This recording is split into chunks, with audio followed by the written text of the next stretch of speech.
Kita lanjut bahas si Shinji episode chapter 77. Oke lah, nggak usah banyak mang.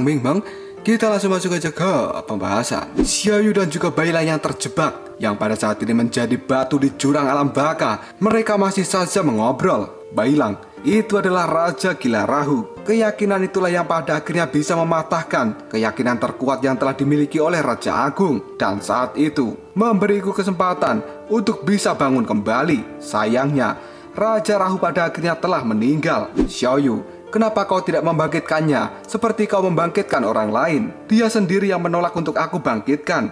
Dan aku juga tidak bisa berbuat apapun, karena yang dikejar oleh Raja Gila Rahu adalah sebuah pertarungan. Dan lawan yang terbaik saat ini adalah 99 hantu Ashura, yang merupakan nenek moyang dari klan Ashura.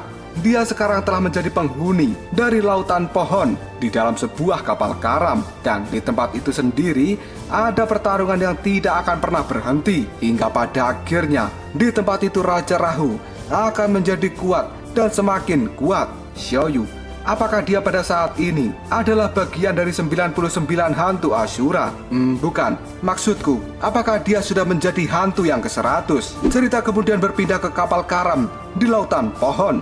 Pada saat ini, Raja Rahu menatap Suma yang ada di depannya, yang kemudian dia pun berkata, "Suma, tampaknya kau sekarang sudah lebih baik dari sebelumnya." "Ayah Raja, ternyata itu adalah kau." Suma, kenapa kamu diam saja dan berdiri di situ? Apakah kamu tidak memiliki sesuatu untuk dikatakan padaku? Ucapkanlah dalam bahasa Ashura." Mendengar apa yang dikatakan oleh Raja Gila Rahu, tatapan mata dari Suma terlihat sangat kaget. Yang kemudian dia pun menunduk sambil berkata, "Ayah, sebenarnya memang ada yang ingin aku katakan. Dan bersiaplah, karena aku akan meluapkan apapun yang ingin aku katakan saat ini. Sebenarnya aku ingin meminta penjelasan darimu." Setelah mengatakan hal itu, Suma pun melesat dengan sangat cepat dan akan memberikan pukulan pada Raja Gila Rahu, yang pada akhirnya boom! Tendangan lutut yang dilakukan oleh Suma sekarang mengenai wajah dari Raja Gila Rahu. Kali itu membuat sang raja terpental mundur, dan Suma masih saja menyerangnya saat ini. Dia pun kemudian memberikan tendangan yang keras pada kepala Raja Gila Rahu. Namun sang raja itu sendiri tidak merasakan kesakitan apapun. Setelah itu, Suma memberikan serangan sikutnya tepat mengenai wajah dari sang Raja Gila Rahu. Serangan yang dilakukan oleh Suma itu benar-benar kuat, sampai kaki Raja Gila Rahu yang menginjak lantai membuat lantai itu hancur dalam sekejap. Dan tiba-tiba saja sang Raja Ashura kini telah mengangkat tangannya. Dia pun memberikan serangan balasan pada Suma. Dan hal itu membuat Suma terlihat sangat kesakitan, karena sebenarnya serangan telapak tangan yang dilakukan oleh Raja Gila Rahu itu benar-benar menghancurkan tulang rusuk dari Suma. Tidak hanya itu saja, Raja Gila Rahu juga langsung meraih tulang belakang dari Suma, dan dia membantingkan Suma dengan keras ke lantai. Tidak berhenti sampai di situ saja, karena sekarang tatapan mata dari sang Raja Gila terlihat sangat menakutkan. Dia pun mengangkat tangan kirinya, yang kemudian akan memberikan serangan lanjutan pada Suma. Melihat serangan mematikan dari ayahnya ini, Suma terlihat sangat terkejut. Matanya kini telah mengobarkan api yang sangat besar. Pada akhirnya, boom! Serangan besar itu pun dilancarkan oleh Raja Gila Rahu. Tapi pada saat ini Suma sebenarnya telah berhasil menghindarinya. Dia pun melompat ke langit, yang sambil masih menatap Raja Gila Rahu dan berkata dalam hatinya, "Sebenarnya ini yang aku inginkan, pertarungan antara anak dan ayah. Karena selama ini aku benar-benar merindukan untuk bertarung dengan ayahku sendiri, untuk menguji kekuatanku. Apakah aku bisa lebih baik darinya?" Serangan Raja Gila Rahu yang meleset mengenai Suma. Pada saat ini sang raja berkata, "Suma, tinju ajaibmu cukup bagus, dan kamu juga bisa menghindari seranganku dengan baik. Tapi sebenarnya indramu sendiri tidak cukup tajam." Sang raja pun kemudian memasang kuda-kuda, dan dia melakukan 2 tinju ke arah samping. Pada akhirnya, Suma hanya memperhatikan apa yang dilakukan oleh ayahnya tersebut. Sang raja kembali mengangkat tangan, dan dia memberikan kode pada Suma untuk kembali melakukan pertarungan. Dan tinju yang erat kini telah dikepalkan ke arah Suma.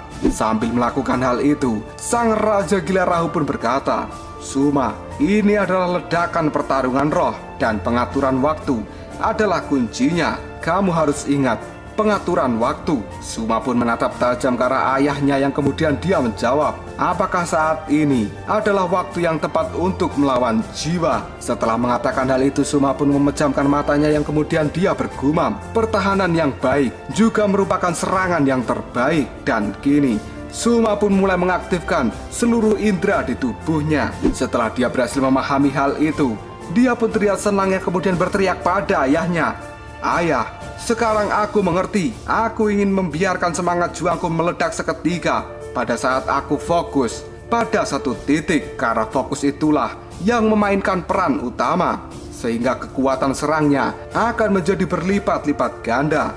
Ini adalah keterampilan yang sangat mendalam, baik internal maupun eksternal, dan kontrol atas diri sendiri adalah kuncinya. Ayah, apakah menurutmu aku bisa melakukannya? Ketika Suma terlalu banyak berbicara, tiba-tiba saja Raja Gila Rahu sudah ada di hadapan Suma dan bersiap melakukan serangan. Pada akhirnya, boom! Suma pada saat ini terkapar di lantai. Xiaoyu dan Bailang yang mengawasi dari alam baka, dia kemudian berkata, hei, kenapa Suma berbaring di tempat itu? Apakah dia sebenarnya pingsan?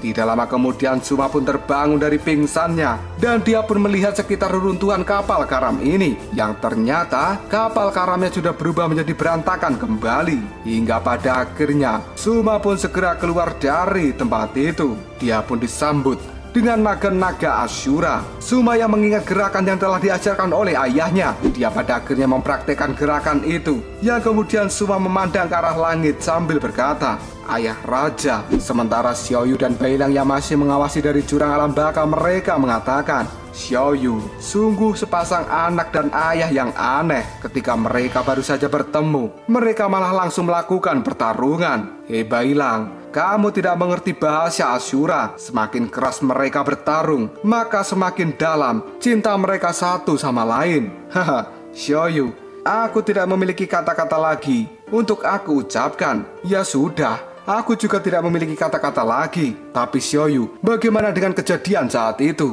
Bailang, sebenarnya saat itu tidak ada yang mendengarkan atau melihat apapun, dan hanya diriku saja yang tahu. Karena ketika Suma terpenggal kepalanya, Raja Gila Rahu berkata dengan lembut, Suma, kamu telah melakukannya dengan baik. Benarkah Xiaoyu? Apakah Raja Gila Rahu mengatakan hal itu? Jika Suma tahu, dia pasti sangat senang. Halah, itu tidak diperlukan lagi Bailang, karena jika sesuatu itu dikatakan, maka itu akan terlalu berlebihan ketika didengar oleh orang lain. Dan pada akhirnya, saat ini komunikasi antara ayah dan anak itu sudah berjalan dengan baik, karena di dalam pertarungan itu sebenarnya Suma bisa bertarung seimbang dengan ayahnya, sebelum pada akhirnya dia pun pingsan. Dan kini Bailang pun berkata kembali, Xiaoyu, apakah Raja Gila Rahu suatu saat nanti akan meninggalkan reruntuhan di lautan pohon itu? Maksudku, apakah dia akan meninggalkan statusnya sebagai hantu dan dia akan bisa hidup kembali?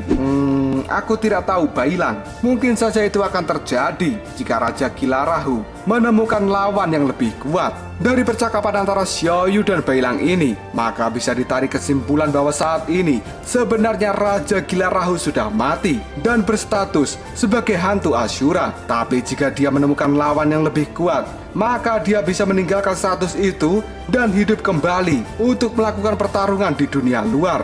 Yang pada akhirnya Raja Gila Rahu memang benar-benar telah kembali hidup setelah dia mendapatkan insiden roh darah bumi, yang merupakan lawan paling kuat yang telah muncul di dunia setelah insiden Raja Agung ini. Cerita kemudian berpindah ke sebuah rumah. Di tempat itu ada hakim pemburu darah yang mengatakan, ini adalah kesempatan langka bagi kalian yang membangunkan kawan-kawan kalian untuk berkumpul bersama di tempat ini, karena sekarang kita sedang melalui masa-masa yang sulit dan Raja Agung sebenarnya telah meninggal. Ribuan rekan kita juga telah ditangkap dan pada akhirnya dieksekusi. Hal itu membuat kita harus bersembunyi di bawah tanah karena kita harus terus beroperasi sebagai perkumpulan rahasia. Namun aku yakin hal ini hanya sementara saja. Semakin keras orang-orang itu menindas kita, maka kita akan semakin kuat. Selama kita tidak pernah menyerah dan tetap bersatu, maka kebangkitan pasti akan kita dapatkan. Dan pada akhirnya hanya kemenangan yang akan kita genggam. Pemuda pengkhianat yang bernama Bodi, dia terlihat menangis yang kemudian berteriak, kami ingin melanjutkan konsep dari leluhur kami. Sementara itu, hakim pemburu darah pun berkata, itu benar, era kebangkitan adalah semangat yang tidak bisa dibinasakan. Kita harus mewariskannya dari generasi ke generasi. Kita tidak boleh menyerah, dan era kebangkitan pada akhirnya akan berjaya. Orasi yang dilakukan oleh hakim pemburu darah itu benar-benar membangkitkan semangat dari orang-orang era kebangkitan. Tidak lama kemudian, hakim pemburu darah menuju ke ruangannya, dan di sana dia memakan sup yang terbuat dari darah. Di tempat itu hanya ada hakim pemburu darah, Nyonya Tanpa Wajah, dan bayi yang dibawanya. Nyonya Tanpa Wajah kemudian berkata pada hakim pemburu darah, Hakim, sayangnya aku saat ini tidak tahan dengan orang-orang idiot itu. Mereka kebanyakan menangis dan juga berlutut setelah meneriakkan slogan-slogan yang tidak diperlukan. Hal itu membuatku sulit untuk tidak tertawa. Tanpa Wajah, mereka yang benar-benar percaya pada era kebangkitan itu sebenarnya memiliki masalah otak. Benar, tapi berkat para idiot-idiot itu, kita sekarang memiliki sup untuk kita nikmati. Tubuh kita saat ini terbuat dari lumpur, dan kita membutuhkan darah secara teratur untuk bisa melanjutkan aktivitas kita. Ini adalah sup darah yang paling enak. Tanpa Wajah, setelah Raja Agung meninggal, kita pada akhirnya mendapatkan kebebasan. Kamu tidak perlu mengatakan hal-hal yang tidak kamu percayai sepanjang hari. Namun untuk hari-hari mendatang, teruslah kelola orang-orang dari era kebangkitan. Biarkan mereka menjadi sumber darah yang stabil. Karena itu adalah tindakan yang terbaik. Hakim pemburu darah, aku akan menanganinya dengan baik. Kamu tidak perlu khawatir, karena ini akan baik-baik saja dan akan terus berlanjut ke masa depan. Baguslah Tanpa Wajah, karena aku juga akan menjagamu dengan baik. Tapi hakim pemburu darah, kata kakakku, aku sangat senang. Tapi bagaimanapun juga, di tempat ini hanya akan ada satu panci yang memiliki satu sup, dan kurang enak rasanya jika harus berbagi. Setelah mengatakan hal itu, Nyonya Tanpa Wajah pun mengacungkan tangannya yang pada saat ini terdapat kuku yang sangat panjang dan tajam, hingga pada akhirnya kuku itu menggores leher dari hakim pemburu darah. Sambil melakukan hal itu, Nyonya Tanpa Wajah pun mengatakan, Hakim pemburu darah, bukankah yang aku katakan itu adalah sebuah kebenaran?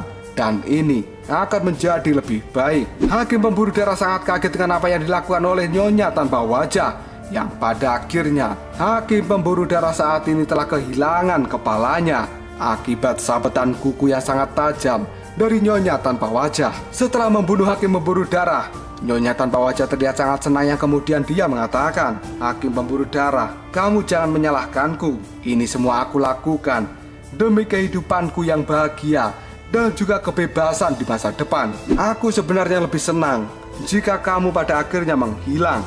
Lagi pula, di antara kita tidak ada yang benar-benar bisa dipercayai. Orang yang terlalu percaya dengan orang lain pada akhirnya hanya akan menjatuhkan diri mereka sendiri. Dan yang dapat aku lakukan hanyalah mempercayai diriku sendiri, yang kemudian memimpin diriku untuk melakukan apapun yang aku sukai. Setelah mengatakan hal itu, Nyonya Tanpa Wajah pun pergi meninggalkan hakim pemburu darah yang sudah terpenggal kepalanya. Dan tiba-tiba saja, stras, tangan dari Nyonya Tanpa Wajah kini telah terjatuh ke lantai. Hal itu membuat sang Nyonya Tanpa Wajah terkejut dengan apa yang telah terjadi.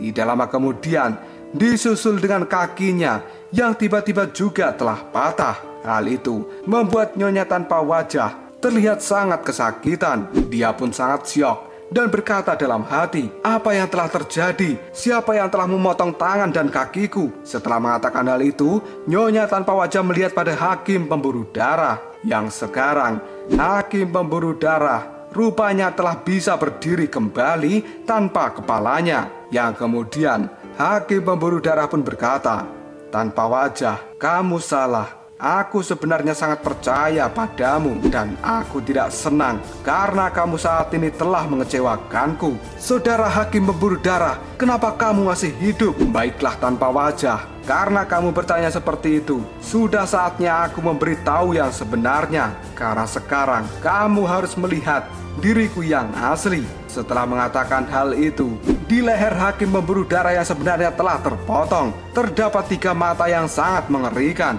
Tidak lama setelah itu, tubuh yang aneh tiba-tiba keluar dari dalam sana. Dan itu adalah wujud asli dari hakim pemburu darah. Dia sebenarnya adalah makhluk yang sangat aneh dengan wajah yang tidak beraturan. Setelah menampakkan wajah aslinya, hakim pemburu darah pun berkata, "Tanpa wajah, apakah kau sudah melihatnya?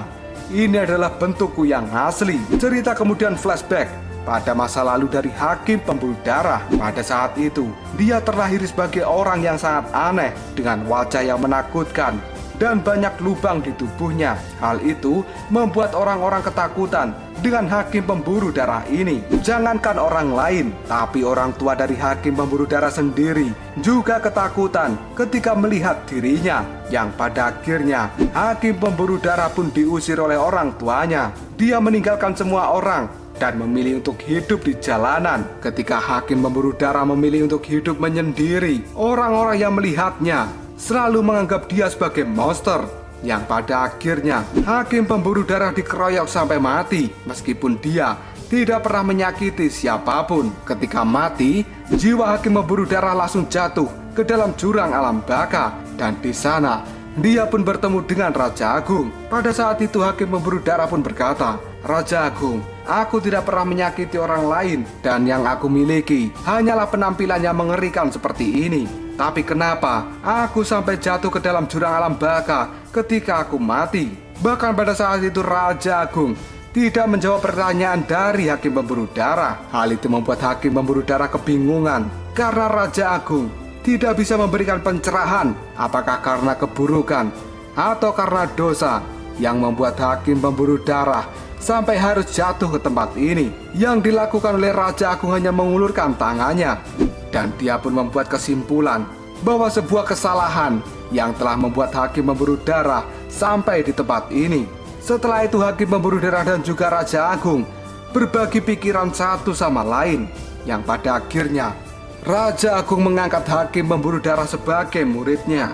Raja Agung berkata, demi kenyamanan orang-orang di sekitar, maka hakim pemburu darah harus menyembunyikan dirinya, dan tampilan wajah aneh ini tidak boleh ditunjukkan pada orang lain.